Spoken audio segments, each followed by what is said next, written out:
Hello and welcome back to Dear Jordan. If you've been here for a while, then you already know this space isn't about having everything figured out. It's about slowing things down long enough to actually understand what we've lived through and what it's trying to teach us. Because a lot of what we carry into adulthood doesn't come from what we were told. It comes from what we've experienced, what we tolerated, what we thought was normal just because it kept happening. And one of the biggest areas that this shows up in, quietly but consistently, is boundaries. Not the kind we talk about casually, not the kind that sound good in theory, but the kind that actually require you to change how you show up, and sometimes who you allow to stay. Because somewhere along the way, a lot of us learned that love meant access, that closeness meant openness, that being a quote-unquote good partner or a quote-unquote good parent or even just a quote-unquote good person meant being available all the time for everything to everyone. And if you weren't, then maybe you were the problem. But the truth is, a life without boundaries doesn't make you loving. It makes you accessible. And there is a difference.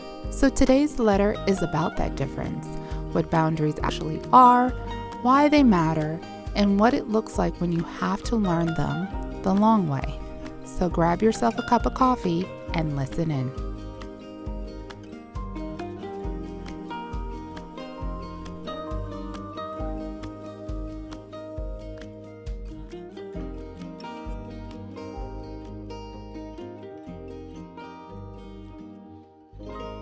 Dear Jordan, the bedroom was off limits. Growing up, my parents' bedroom was not a space we entered freely. You knocked, you waited, you were given permission, or you weren't. There was no lock on the door, no chair pushed up against it, no barrier placed in front of it, just a closed door. And somehow that was enough. It didn't need to be explained every day. It didn't need to be enforced loudly. The boundary existed and it was understood. Psychologically, this is how boundaries are meant to function: clear, consistent, and internalized over time without force.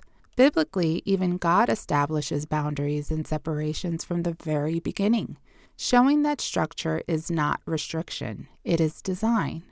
Now, as a mom, things look a little different.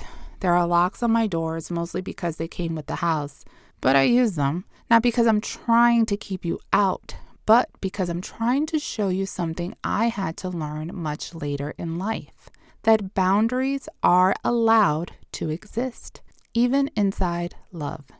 Because love without boundaries becomes enmeshment, and enmeshment erases identity.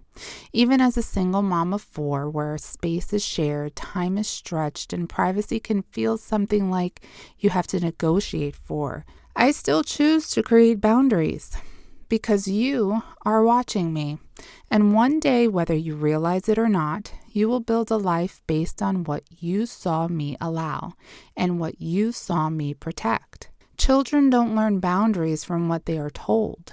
They learn them from what is consistently modeled. I want you to know that you get to have spaces, physical, emotional, and mental, that belong to you. Not everything about you is for everyone. Not your time, not your energy, not your thoughts, not your body, not your peace. Guard your heart, for everything you do flows from it. Protection is not selfish. It is wisdom. And just because someone has access to you does not mean they have access to all of you. That was something I had to learn the hard way. I have spent the better part of my life trying to define what my boundaries actually were. Not just saying them, but understanding them. Because it's one thing to say, I have boundaries. It's another thing to recognize when they've been crossed, and an even harder thing to do something about it when they are. Awareness without action keeps you in the same cycle. Change requires both recognition and response. There were moments in my life where boundaries weren't just unclear, they didn't exist. Where things happened that forced me to sit with myself and ask questions I didn't even know I was allowed to ask. What am I okay with? What am I not okay with? And why did I ever believe I had to be okay with things that hurt me? Trauma has a way of distorting those answers. It rewires the brain to associate survival with compliance, making unhealthy situations feel normal. It teaches you to tolerate what you should have never had to experience. It convinces you that love requires endurance. But love, as it is meant to be, is not controlling, not dishonoring, and not rooted in harm. That keeping the peace is more important than protecting yourself. And slowly, without even realizing it, you begin to lose the ability to tell where your limits are. So I had to learn, then relearn, then redefine, over and over again. And here's something that surprised me. Most people will respect your boundaries when they are clearly communicated. Not all, but most. The ones who value you will adjust. The ones who care will listen. The ones who understand will not need you to shrink in order to stay. Healthy individuals do not feel threatened by boundaries. They feel guided by them. But there will always be that one person, the one your boundary was created for in the first place. And they will be the one who struggles with it the most. Not because your boundary is unreasonable, but because it no longer benefits them. Certain positions that I held in the lives of other people influenced the way I thought about myself. I started to believe that my role required certain things from me, that I had to always be available, that I had to always answer, that I had to always explain, that someone else was entitled to know where I was, why I was there, how long I had been there, and who I was with. And at the time, I didn't question it because I had nothing to hide. So it didn't feel like a problem. I answered unnecessary phone calls. I gave detailed explanations down to the exact location I was in. I knew my geographic location, and so did they.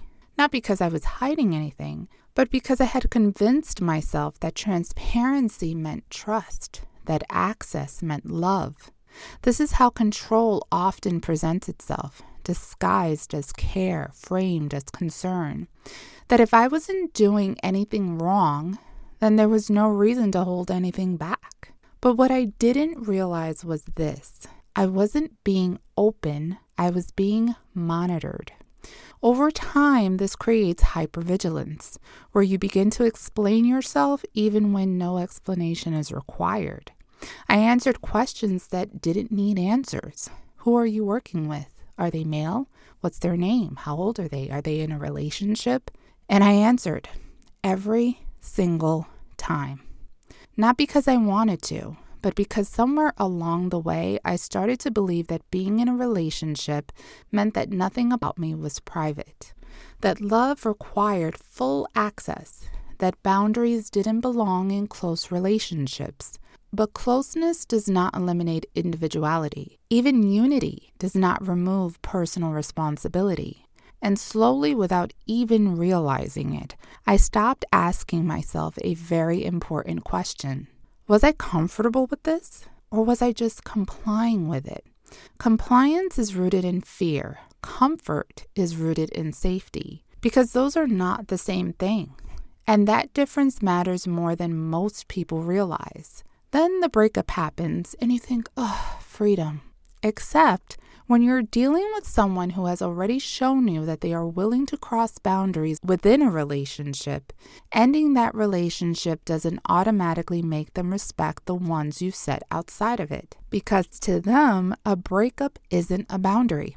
It's just another line they feel comfortable crossing. When boundaries are ignored repeatedly, it reflects a pattern of entitlement, not misunderstanding. So the behavior doesn't stop, it just changes form. The calls may still come, the questions may still be asked, the expectations may still exist. And now you're left confused because you thought distance would create separation, but instead it exposes just how much your boundaries were never acknowledged to begin with. Distance reveals what respect was never present to sustain, and this is where it gets complicated. Because when you're ending a marriage or when you share children with someone, there are still ties that remain, especially when children are involved. Because children, more than anything, become the justification, the reason given why boundaries should not exist. The argument becomes, we share the children. We need to communicate. I have the right to know. And suddenly, what should be necessary communication turns into constant access. What should be co-parenting turns into monitoring. This is the psychological shift from cooperation to control, when communication is no longer about the child, but about maintaining access to you. And it gets framed in a way that makes you question yourself, as if saying no somehow means you're doing something wrong, as if setting limits somehow makes you uncooperative, as if because your children share DNA with the both of you, that means you no longer get to have privacy, space, or separation. But that is not true, not even a little bit, because sharing children does not mean surrendering yourself. It does not mean 24/7 access. It does not mean answering every question, explaining every movement, or opening every door that you've already decided needed to be closed. Even in shared responsibility, personal autonomy remains intact. And it definitely does not mean that someone gets to continue a level of control that only existed because you once allowed it. You have to look at it this way, even when you're looking at it through a lens of family court. If a judge determines that two parents are capable of raising their children and grants joint custody, then that's exactly what it is, joint custody, not you are required to maintain a personal relationship with each other. Not, you are no longer allowed to have privacy when it comes to your life. Not, you must remain accessible at all times. What it actually means is this: you are both capable of raising the child you created, separately. That word matters more than people want to admit. Separately does not mean disconnected from your responsibility as a parent, but it also does not mean unlimited access to you as a person. Responsibility can be shared without identity being merged, because co-parenting is about the child, not control, not surveillance, not maintaining a level of access that only existed because of a relationship that is no longer in place.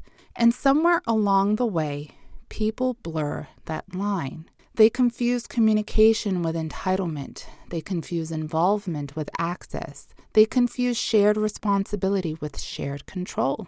Confusion is where boundaries are most easily violated. Clarity is what restores them.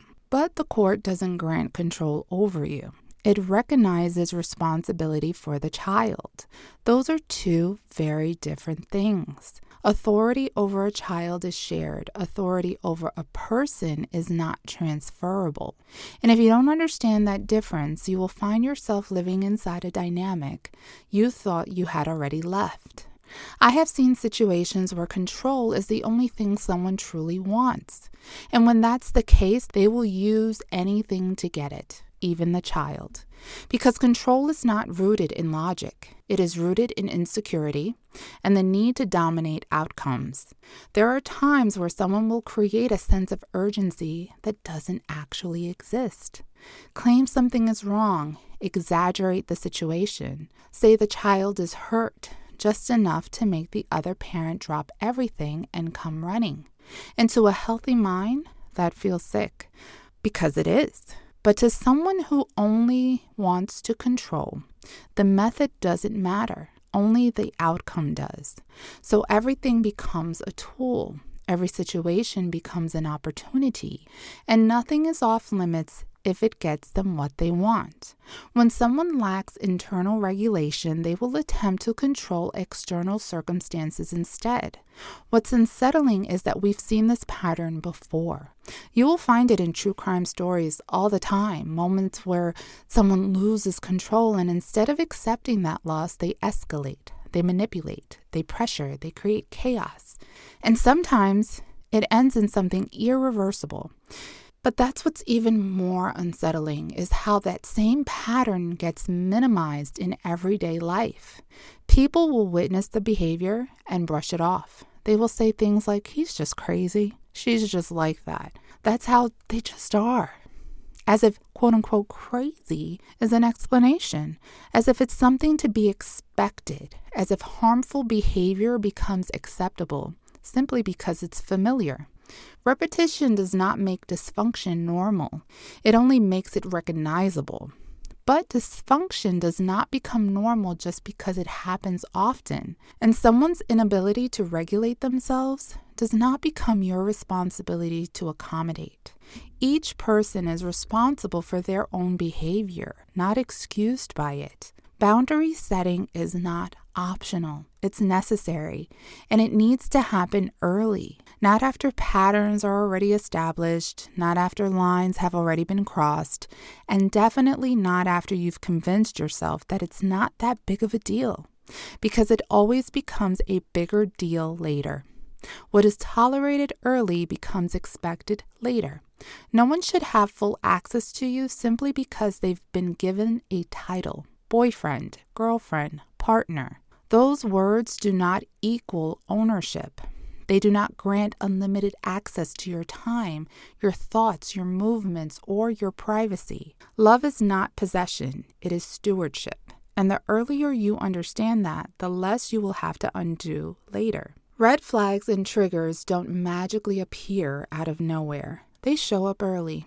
In small reactions, in subtle discomfort, in the way someone responds when you say no, even to something minor. And those moments matter because how someone responds to a boundary tells you more about them than how they treat you when everything is going their way. Pressure reveals character more than comfort ever will. If someone is easily triggered by a boundary you set, if they question it, push against it, guilt you for it, or try to make you feel wrong for having it, that is not something to overlook. That is something to pay attention to, because a healthy person may not always like a boundary, but they will respect it. And if they don't, then the relationship needs to be reassessed, not ignored, not excused, not softened to make someone else more comfortable. Addressed. The behavior needs to be called out for what it is, unacceptable.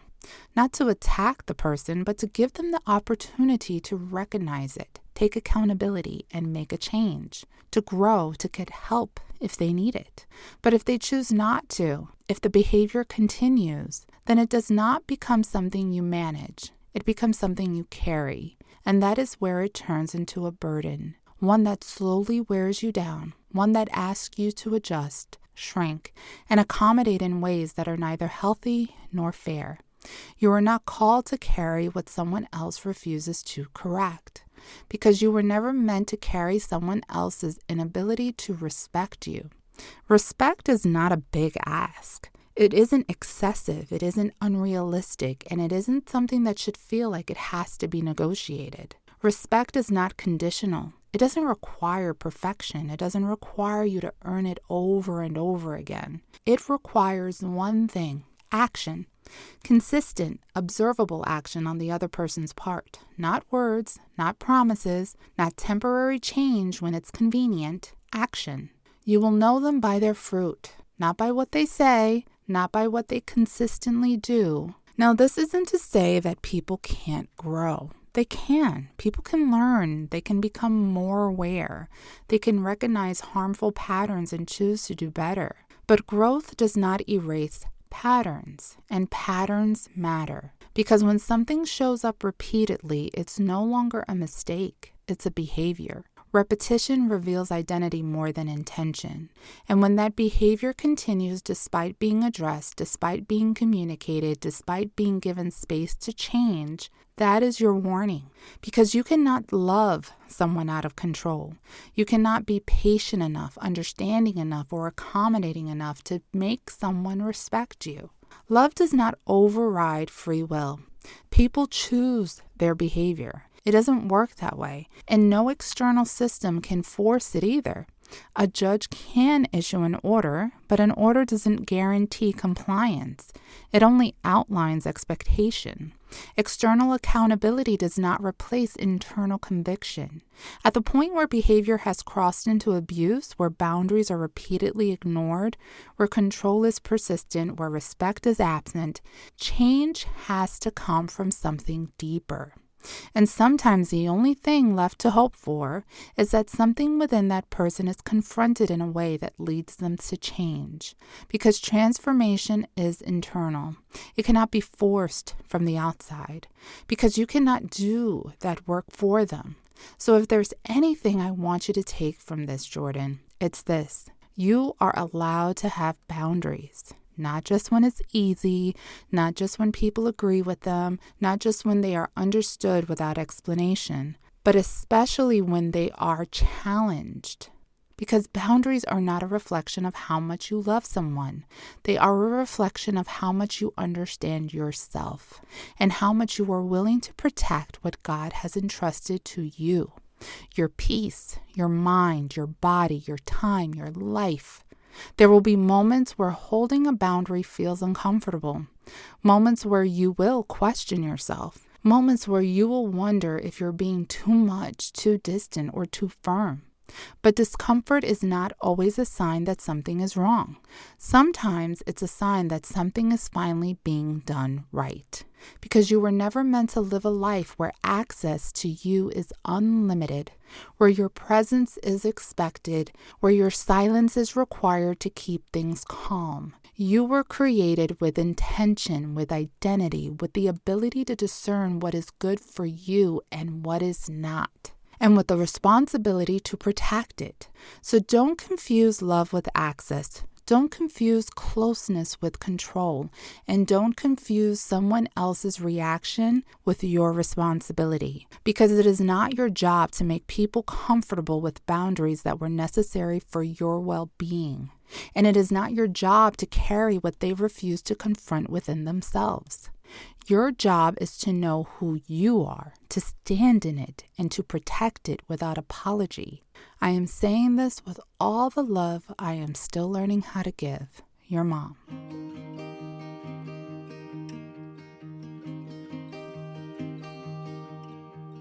And if you're listening to this and something in this letter felt familiar, then take that as your moment to pause. Not to judge yourself, not to go back and replay everything you should have done differently, but to recognize what you know now, that maybe you didn't know then. Because boundaries aren't something you either have or don't have. They're something you learn, something you practice, something you refine, sometimes something you rebuild from the ground up. And if you're in that process right now, you are not behind. You're becoming aware. And awareness is where everything starts. If this episode resonated with you, you can follow the podcast on Spotify or wherever you listen to your podcast so you don't miss the next letter. And if you're in a season where you're trying to find your footing again, trying to rebuild your sense of self, your peace, or just your direction, I do offer coaching and the link is always in the description. But either way, I'm just glad you're here. This has been Dear Jordan, Letters to My Daughter.